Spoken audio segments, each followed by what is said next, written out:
ロート製薬公式 YouTuber のネバセイココロです。今回の動画は製薬会社の仕事がどんなものかお話ししたいと思います。とまあこんなことを言うと今更どうしたって思われるかもしれないんですけど、これまで製薬会社の社員という肩書きで自己紹介とかしてきたんですが、具体的にどんな仕事をしているのかって説明してきたことがないんですよ。なのでこの動画で気になっている人もいると思うので、製薬会社の仕事について説明したいと思います。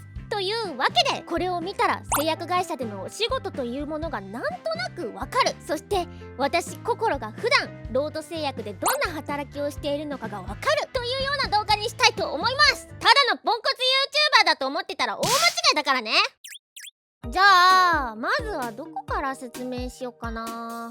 そもそも製薬会社って何っていうところからお話しさせてもらうと、まあ文字通り薬を作る会社ですよね。で、実は製薬会社っていろいろな種類があって、これっていう説明が難しいんですけど、見てる方にも分かりやすい説明だと、まず処方箋がないと買えない医療用医薬品を作る会社、もう一つがドラッグストアで処方箋なしで購入できる OTC 医薬品を作る会社。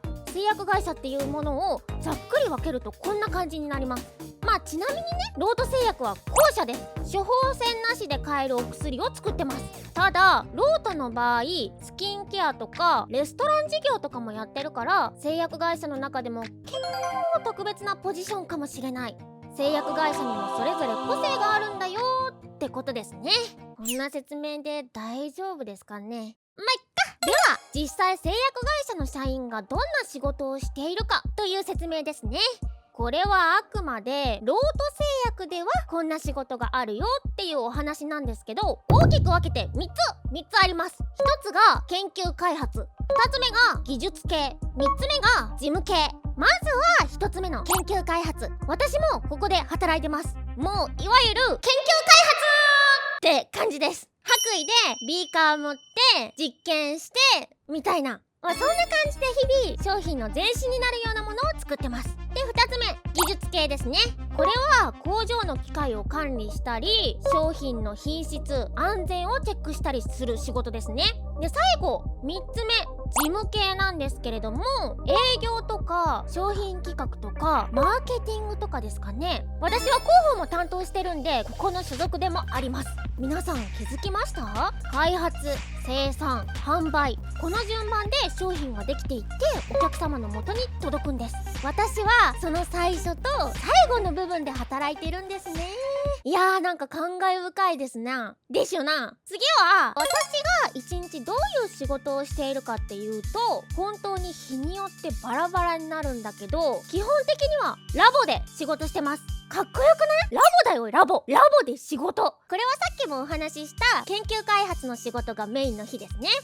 で、私にはもう一つ広報としての仕事もありますんで、そっちがメインの時はオフィスに行って外部の問い合わせに対応したり、いろいろな人とミーティングしてたりします。で、あとこれ余談なんですけど、最近は会議もリモートでやる機会が増えたんですね。東京の社員さんとの会議も気軽にできるようになって嬉しいんですけど、それで気づいたことがあって、ロートって東京オフィスでもめっちゃくちゃ関西弁飛び交ってるんですよ。画面上でもどっちが東京チームでどっちが大阪チームかわからんみたいな、これは大阪本社の企業ならではなんじゃないかなと私は思ってます。これは私が発見したロートあるあるです。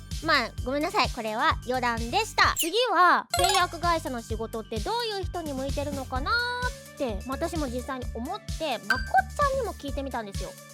まこちゃんって採用担当のまこちゃんね。もちろん研究開発に携わるなら専門知識がある程度必要なんですよ。科学とか生物とか薬学とか。でもそれ以外の部署だったらそんなに専門知識はいらないんですよね。これ製薬会社あるあるなんですけど、働き出すと美容とか健康に詳しくなります。そんな感じで後々の勉強で補えるっていうね。むしろそうやって学んでいく探求心がある人が向いているんじゃないかなと私は思います。あとロートに入って思ったのは、この会社っていろいろなことをやってるんですよ。お薬に限らず。だから働く人もいろんなことに興味持てる好奇心みたいなのは必要だなっって思いました。ほら私自身 YouTuber とかやらせてもらってるし、そういう感じなんで何でも面白がって挑戦できる人は合ってますよね。最後に就職のポイントをお話ししたいと思います。この動画を見ている人の中に、製薬会社で働きたい人いるだろうから、大先輩の私からとても大切な言葉を一つ送ります。とに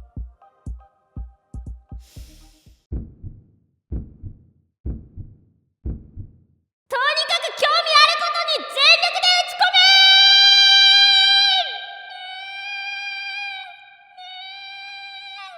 め。いやもうね、本当にこれが何よりも大事。興味あることに何よりも力を注げ。これが一番大切だよ。私もね、学生時代は自転車とかにハマってて、それを入社面接の時話せるネタになったんで、もう本当に何よりも興味あることに全力で力を注いでください。はい、これはね製薬会社だからっていうことじゃないんですけどね。というわけでいかがでしたか皆さん思いつくままにざーっと喋っちゃったんだけど、これで製薬会社のお仕事がどんなものか分かってもらえたはず。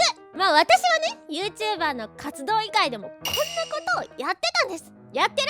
今後もしも製薬会社という響きに触れることがあればですね、そういえばロード製薬公式 YouTuber のネバセイココロちゃんこんな話してたなーなんて思い出してもらえたら嬉しいです。じゃあみんなまた次回の動画で会いましょう。またねー。ご視聴ありがとうございました。おすすめ動画を見ねばーと思った人はこちら、チャンネル登録をせねばーと思った人はこちら、Twitter を見ねばーと思った人はこちらをチェックしてくださいね。ネバネバ言い過ぎーと思った人はグッドボタン